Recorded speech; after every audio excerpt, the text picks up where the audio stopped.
And the kids, we all thought they were this tragic little family. They weren't his.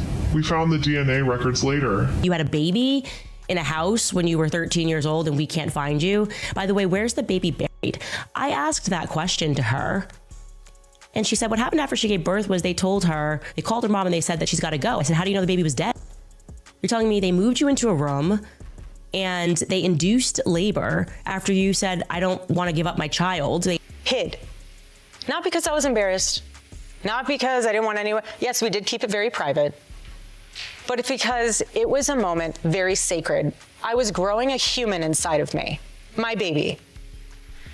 The world that Charlie and I live in is very toxic at times. If what Candace Owens just hinted at is true, it doesn't just complicate Erika Kirk's story, it rewrites it entirely. Because for months, people have been asking one question quietly. Was Erika ever actually pregnant? And if she was it really Charlie's? Right now, there's whispers on the streets of an alleged DNA proof circulating behind the scenes, so those questions are growing louder than ever. But let's start with something simple. In today's world, pregnancy is documented. Celebrity pregnancies are documented even more. But in Erika's case, there is not a single candid photo showing her visibly pregnant. Not one event appearance with a bump, not one paparazzi shot, not one unfiltered social media moment. And this is someone whose entire brand is based off on public facing. She has filmed herself on stages, on flights, at conferences, even during emotional breakdowns, which makes this harder to ignore. Because when Charlie died, she did not hesitate to pick up a camera. I love you.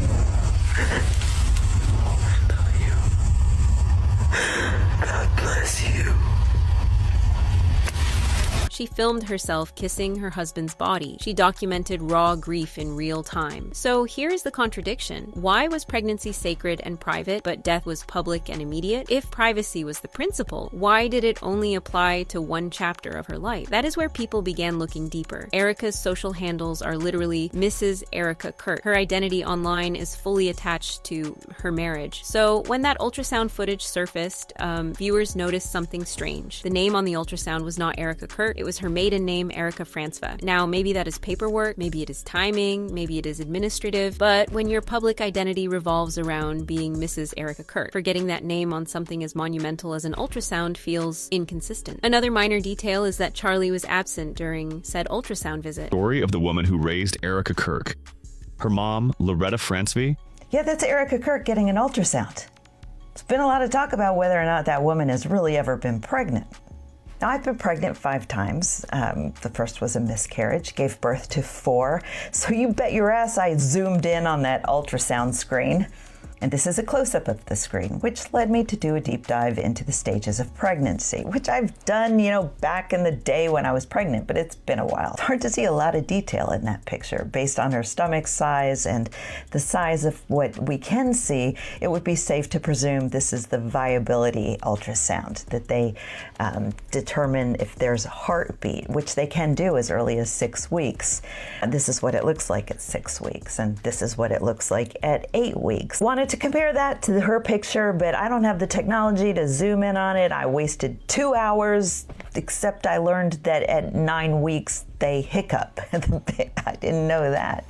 Erika's first visit to the hospital was with her mother, Lori. When you add that to the fact that there are no visible pregnancy photos to balance that inconsistency, the headlines grow louder. Small details matter when there is no other proof, which brings us to the next layer. Erika could hardly remember her wedding anniversary or her kid's birthday. We laugh about this because our dates are so messed up because of babies, meaning there's so many dates to remember. Mm-hmm. And then there's that episode on Charlie's podcast where she mentioned that her obstetrician was dead. Because I know we had a birth plan, and the only thing that went to plan on that birth plan was that we had a child. That's right.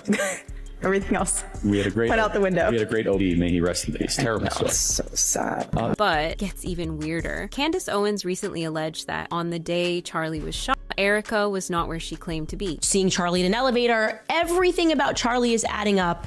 I cannot get a single person to confirm that they saw Erika, who's apparently out and about. I then thought, wouldn't it make sense? She screams in the middle of a parking lot. She screams in the middle of a doctor's office. Everybody kind of knows where they were when Charlie got shot.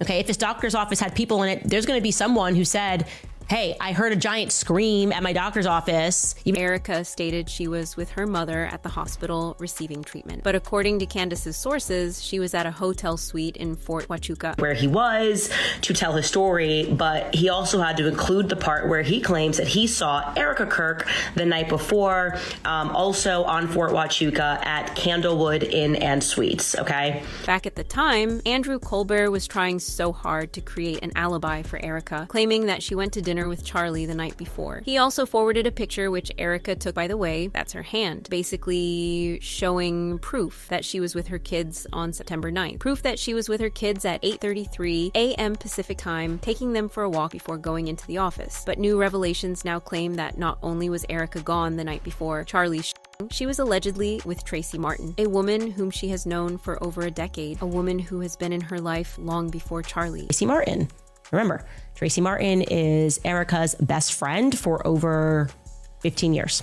How close are Erika and Tracy? They've done everything together. Tracy says from Romanian Angels. Erika modeled for her clothing brands. That changes the emotional framing entirely, because if she was not with her mother, then why say she was? And if she was with Tracy, what exactly is that relationship? Observers have pointed to years of photos showing deep closeness between Tracy and Erika, shared vacations, family holidays, you name it. Tracy was in a lot of them. Tracy's daughter, McKenna, was also alleged to be Erika's personal assistant. And this is shocking that Tracy's daughter is actually Erika's assistant. I'll put an allegedly there because we've got to confirm that information.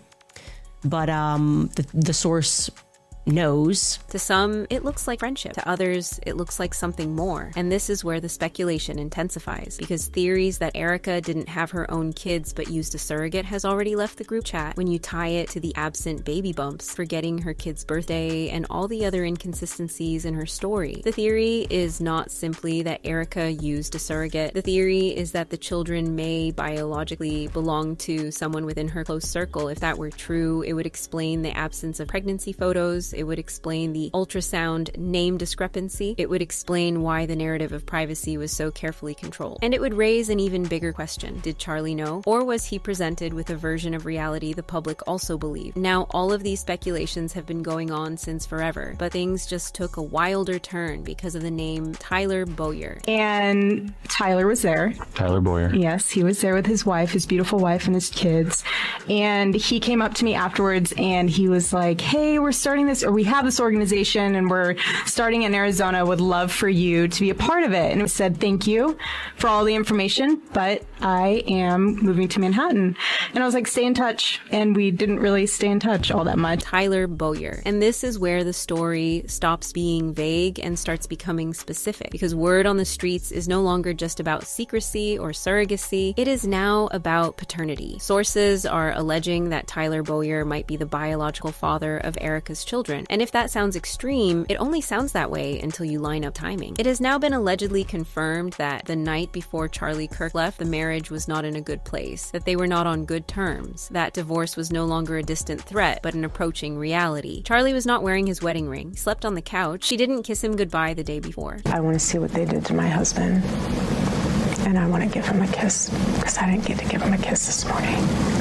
He wrote Erika a note critics now question. Some even claim it could have been forged, because why was it necessary for Erika to share Charlie's last letter to her to the public, knowing fully well that it would be scrutinized? A letter that has been deciphered to sing praises of Erika and proclaim Charlie's undying love for her. And then there's the detail that refuses to sit quietly. Erika was reportedly at a resort when Charlie was shot. Not at home, not where she claimed to be. If the marriage was cracking that night, the obvious question becomes, so why? What did Charlie find out? Because if Tyler introduced Erika to Charlie years ago, and if there were rumors that they once dated, and if that relationship quietly continued in some capacity, then the speculation becomes sharper, not random, sharper. If there were DNA conversations happening behind closed doors, if paternity was questioned, if the children were not biologically Charlie's, then it is not just scandal. That is motive-altering information. Now, to be clear, at the moment, the DNA report continues to be hidden, but Candace, in her new series series Bride of Charlie has allegedly hinted at holding a chess move that would end Erika's conservative picture-perfect wife once and for all. Tyler Bowyer's name has continued to appear at different stages of Erika and Charlie's love story before they met, during the marriage, and now in whispers about its collapse. So yeah, people are going to scrutinize it because patterns matter. And right now, whether fairly or unfairly, Tyler Bowyer's name has been mentioned at the center of a pattern that refuses to disappear. At this point, we would like to know what you all think about this. As the saying goes, there is no smoke without fire, and when the lines don't add up, we have to ask the hard questions. Why was Erika gone the night before Charlie's shooting? Was she really with Tracy on that night? Or was Tracy just a cover-up? And what about claims that Tracy was her surrogate or secret lover? Let us know the thoughts down in the comments. Don't forget to hit that like and subscribe button and watch this next video because things get even messier.